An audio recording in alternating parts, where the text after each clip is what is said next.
Luba adjusted her dress in front of the mirror in the ladies' room of the Metropole restaurant and critically examined herself. The black cocktail dress by Kenzo fit perfectly, emphasizing the curve of her waist and the line of her shoulders. Her hands were slightly trembling as she fixed her earrings. The anxiety still wouldn't go away, despite all her attempts to calm herself. 3 days ago, when Moppy first mentioned the surname Kretchetov among potential investment targets, her heart almost stopped. Pavel, her ex-husband, whom she had not seen for 2 whole years. "Ready?" Moppy asked when she came out to him in the lobby. "More or less," Luba lied, taking her companion's arm. Moppy looked flawless as always. A Tom Ford suit, a Patek Philippe watch, an assured walk of a successful man used to making serious decisions. At 42, he was one of the most influential investors in Moscow. When Moppy informed Luba 3 days ago about today's presentation, she realized that fate was giving her a chance. During this time, the woman studied all available materials about Pavel's business, reports, financial indicators, and industry news. The picture was disappointing. The import of auto parts had indeed suffered from sanctions, and Pavel, apparently, had failed to restructure in time. "Are you sure you want to attend? This morning you said you weren't feeling well," Moppy asked. Luba nodded. She was not yet ready to tell Moppy the whole truth about her marriage with Pavel, limiting herself to vague phrases about an unsuccessful romance in her youth. "I want to," she said firmly. "It's a professional interest." The banquet hall was striking in its luxury. About 15 people had gathered for the presentation. The atmosphere was businesslike but relaxed. People talked in groups, exchanged business cards, and laughed at jokes. Luba took a glass of champagne, trying to calm the trembling in her hands. 3 years ago, she would have felt like a stranger here. Her MGIMO degree in International Economic Relations had long been sitting in a document folder, but she only managed to apply her knowledge after the divorce. "Lubachka, meet them," Moppy introduced her to a group of 3 men. "Igor Semyonovich, managing partner of the Severna Stolitsa Fund. Luba, my international markets consultant." "Very nice to meet you," Igor Semyonovich shook her hand. "Have you studied the automotive industry? Today we will be hearing a proposal from Avtotree Group." At the mention of Pavel's company, Luba's heart tightened. Avtotree Group was the creation of her ex-husband, which he had built during their marriage. Back then, she had even helped him with market analysis, writing the first business plans using her university knowledge. And then he asked her to temporarily leave work to support him at the start of the business. "Yes, of course, I have thoroughly studied this issue," Luba replied, surprised by her own calm voice. "The sector is difficult after all the restrictions. Much depends on the ability to rebuild logistics chains and find reliable suppliers." In reality, she knew everything about Avtotree Group down to the smallest detail. 3 days of intensive preparation had not been in vain. "Ladies and gentlemen, we will begin in a few minutes," the organizer announced. Pavel Kretchetov was already here. Luba turned toward the entrance and felt her heartbeat accelerate. In the doorway stood Pavel, tall, in a dark blue suit, his hair carefully styled. He was casually speaking with the organizers and enthusiastically explaining something. He had hardly changed. Only gray hair at the temples and a few wrinkles around the eyes. This was the same man who had convinced her to give up her career for the family, who had started cheating a few years after their marriage, who had thrown her out of the house in slippers without even letting her pack her things. Pavel lifted his head, and their eyes met. For several seconds, the former spouses looked at each other across the hall filled with voices and clinking glasses. Luba saw his expression change, from surprise to disbelief, and then to poorly hidden irritation. He excused himself from his interlocutor and quickly walked toward her. "Moat, I'll be right back," Luba informed Motvy, who was absorbed in conversation with potential partners. She moved toward the panoramic windows at the far end of the hall, away from the main group of guests. Pavel followed her. His footsteps on the marble floor sounded clear and authoritative. Well, he said quietly as he approached. "Lyubov Sergeevna herself." Did you accidentally end up here, or were you specifically looking for a meeting with me?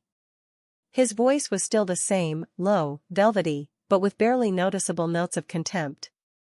Luba remembered that tone. That was exactly how he spoke to her in the last months of their marriage, when he no longer felt the need to hide his attitude. "Hello, Pavel," the woman said as calmly as possible. "You look good." "I can't say the same about you," the ex-husband lied, scanning her with a disdainful look.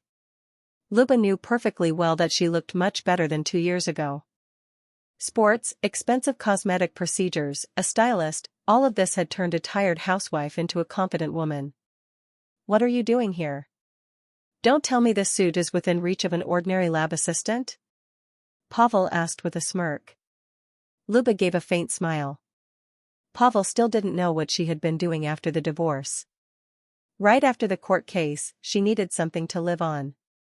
And the lab assistant position had been the only option at the time. "I'm here as a fiancé," she replied calmly. "A fiancé?" Pavel scoffed. "I hope this time you found someone on your level. A mechanic or maybe a taxi driver. I remember how you used to pretend to be a businesswoman when I was just starting the company." Memories rushed back like a painful wave. Yes, she had helped him at the very beginning, working through the nights, drafting business plans, analyzing the market, searching for suppliers. She had used all her international economics knowledge, all her university contacts.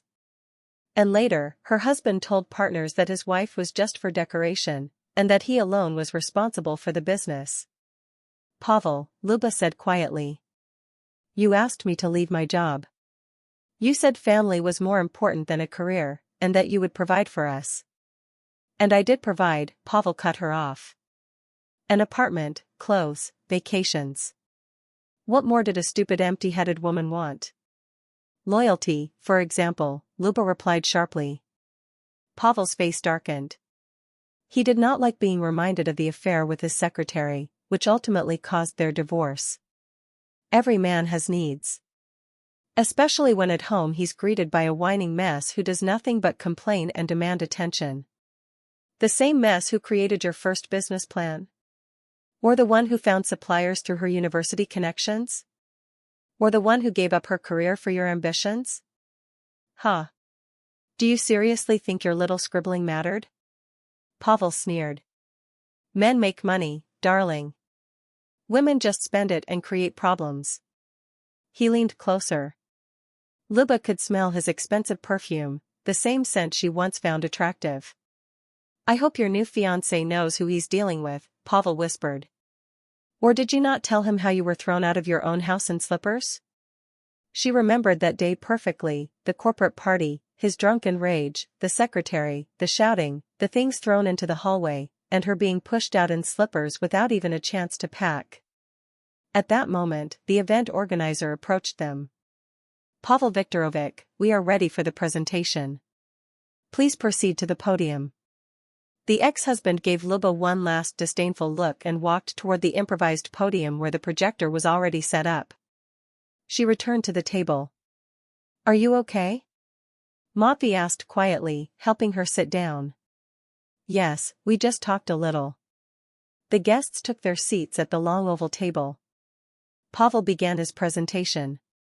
"Ladies and gentlemen, thank you for the opportunity to present the investment proposal from Avto." The company logo appeared on the screen along with impressive turnover figures. "Our company has been successfully operating in the auto parts import market for 6 years, Pavel continued. "Before the sanctions, we were one of the leading suppliers of European components to Russian auto service centers." He clicked to the next slide, showing growth charts. The numbers were indeed impressive. Until 2022, the business had shown stable revenue and profit growth. The current situation has created temporary difficulties but also opened new opportunities. Pavel spoke with the same confidence he once used to convince Luba to quit her job. "We see great potential in shifting toward Asian markets, primarily Chinese and Turkish." Luba listened carefully, mentally comparing his words with the data she had studied over the past 3 days. Much of the presentation sounded convincing, but she noticed hidden risks that Pavel carefully avoided. For this strategic transition, we require investments of 50 million rubles, Pavel announced, moving to the financial section. Main cost items include new logistics chains, product certification, and marketing campaigns in new markets. Igor Semyonovich, sitting next to Matvey, was taking notes in his notebook. The rest of the participants listened carefully to the speaker. Everyone understood that the real discussion would begin after the presentation, when questions could be asked. Payback period is 2 years, margin is 30%, Pavel demonstrated his financial model. If the plan is successfully implemented, the company will not only restore pre-crisis volumes but exceed them by 1.5 times. Luba shook her head. The figures looked overly optimistic. Yesterday she had found out that the Chinese auto parts market was extremely competitive. Entry barriers were high, and Pavel was clearly underestimating the complexity of working with Asian suppliers.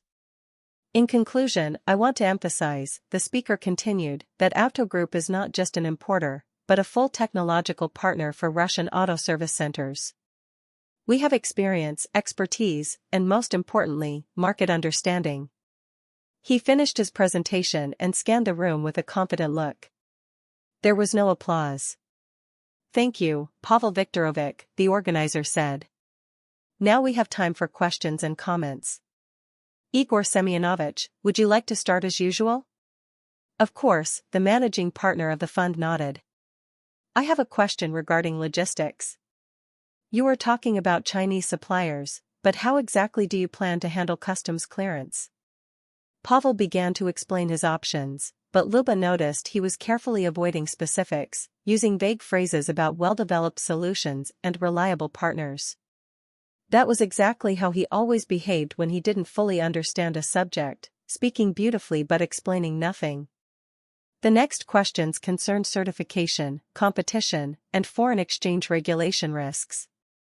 Pavel answered with decreasing confidence, several times asking to repeat questions. Any more questions? The organizer asked. Matvey turned to Luba. Do you want to ask something? You've studied this industry. All eyes turned to her. Pavel went pale. He clearly did not expect his ex-wife to take part in discussing his business. I have a few questions, Luba began calmly, flipping through her notes. Pavel Viktorovich, you are talking about shifting to the Chinese market, but have you studied its structure? It is dominated by large state-owned corporations with long-term connections. How does a relatively small Russian company plan to compete with them? We have preliminary agreements, Pavel replied uncertainly. With whom exactly? Can you name the companies? He hesitated. This is confidential at this stage, he tried to escape. I see, Luba nodded. Then another question. You are claiming 30% profitability. What is this calculation based on? In your financial model, I did not see any accounting for currency risks, changes in customs regulations, or rising logistics costs. Igor Semyonovich leaned forward with interest. Other investors were also paying close attention now.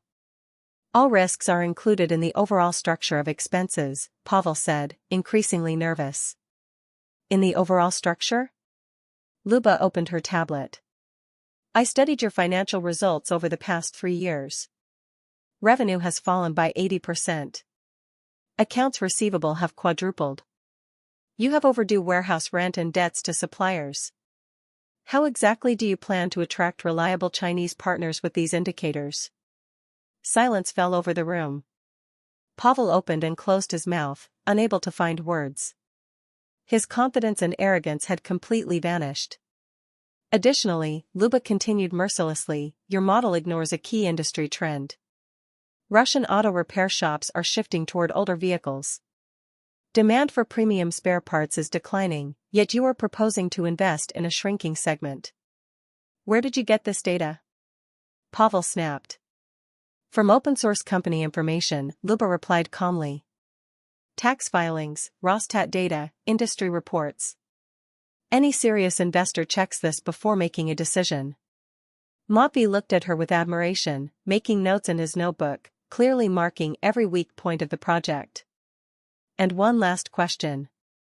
She looked Pavel straight in the eyes. You are asking for 50 million rubles. What guarantees can you provide? Your company is effectively insolvent. As far as I understand, personal assets are registered under third parties. What happens to the investment if the project fails? It was a low blow, and Luba knew it. But after the humiliation she had endured, she felt no regret at all. Pavel turned pale as chalk. We are ready to discuss different forms of guarantees, he stammered. Matvey, Luba said quietly, turning to her fiancé. I would strongly advise against investing in this project. Your company is in a critical condition. The business model is not viable, and the presented strategy is based on unrealistic assumptions. This is throwing money away. Matvey nodded, closing his notebook. Thank you for the analysis, my dear. Very professional. Then he turned to Pavel. Pavel Viktorovich, I'm sorry, but after such a detailed breakdown, I am forced to decline participation in your project. Too many unresolved issues and risks. Igor Semyonovich also shook his head. I agree with my colleague. The project requires a complete redesign. One by one, the potential investors expressed the same position. Pavel sat there, clenching his fists. His face was deathly pale. He understood it was over. Without investment, the company would survive no more than a month or two. Thank you all for your attention, the organizer said, clearly wanting to end the event as quickly as possible. The meeting is concluded. Guests began to leave, exchanging comments about the failed presentation. Luba collected her things, feeling a strange mixture of triumph and emptiness. The hall quickly emptied. Matvey was speaking with Igor Semyonovich about upcoming deals. Darling, I'll be free in about 10 minutes, he said to Luba. Will you wait? Of course, she nodded, although she really wanted to leave. Pavel was still sitting at the table, staring at his laptop. The document folders lay untouched. When they were left alone in the hall, her ex-husband slowly raised his head and looked at her. His eyes were filled with a mix of rage and despair. Enough? He asked quietly. I was just doing my job, Luba replied coldly. Your job? Pavel stood up and walked toward her. You deliberately dug through my company's documents. How did you even get access to internal data? Everything was from open sources, tax reports, Rostat, industry reviews. Any serious analyst performs this kind of check. A serious analyst? Who do you think you are? 3 years ago you were working as a lab assistant for pennies, and now you're consulting one of the biggest investors in Russia. People care about my knowledge and experience, not who I used to be. Experience? What experience do you even have? You were nothing your whole life. Pavel grabbed her wrist. Let go of me, Luba said coldly. You think you're important now? You're not. You're still nothing, and you always will be. Yes. Nothing, who just destroyed your presentation. She tried to pull her hand free. A nobody who knows more about your business than you do. You destroyed me on purpose. You were taking revenge. So what if I was? And what were you doing 3 years ago when you threw me out of the house in slippers? When you transferred all the property to your parents so I wouldn't get anything? That was fair. You didn't earn it. Didn't earn it? Then why didn't I work, Pavel?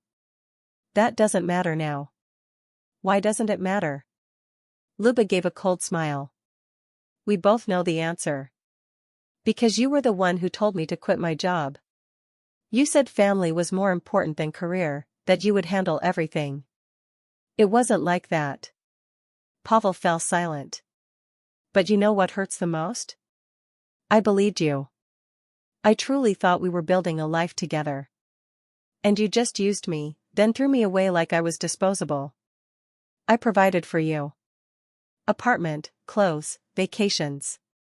Which you later used as a reason to accuse me of being useless when you started cheating with your secretary. You became boring, Pavel said, turning toward the window. Always at home, complaints, reproaches. I was at home because you asked me to be.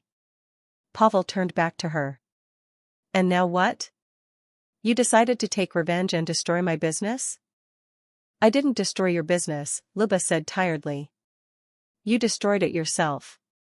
You failed to adapt after the sanctions, took loans you couldn't handle, miscalculated the risks, and today you simply came here asking for money without any clear plan. But you did it on purpose? Pavel insisted. Yes, on purpose, Luba cut him off. I found out you would be presenting this proposal, so I prepared. I wanted to see what you had become, and understand what I had lost. And what did you understand? That I only lost an illusion. You are still the same. You still blame others for your problems. You still think the world owes you something. At the doorway, Matvey appeared. Darling, we can go, he said, then glanced at Pavel standing in the middle of the hall with lowered shoulders, and added more softly, Good luck, Pavel Viktorovich. Pavel did not respond. Luba and Matvey rode down the elevator in silence. Only in the car did he finally speak. Excellent work. Very professional analysis. You did great. Thank you. Luba looked out at the evening Moscow skyline. To be honest, Matvey continued, I saw problems in the project myself, but you described them much more precisely. Do you have a talent for this kind of analysis? I just prepared well. I have a proposal. How about your own consulting company? I'm ready to be an investor. Luba looked at him in surprise. Seriously? Absolutely. After today, I'm fully convinced. Are you ready to work independently? The woman watched the city lights through the window. 3 years ago, she had been humiliated and broken. Today, she was leaving the restaurant with new opportunities and a man who believed in her. Justice had prevailed. Now she could build her future.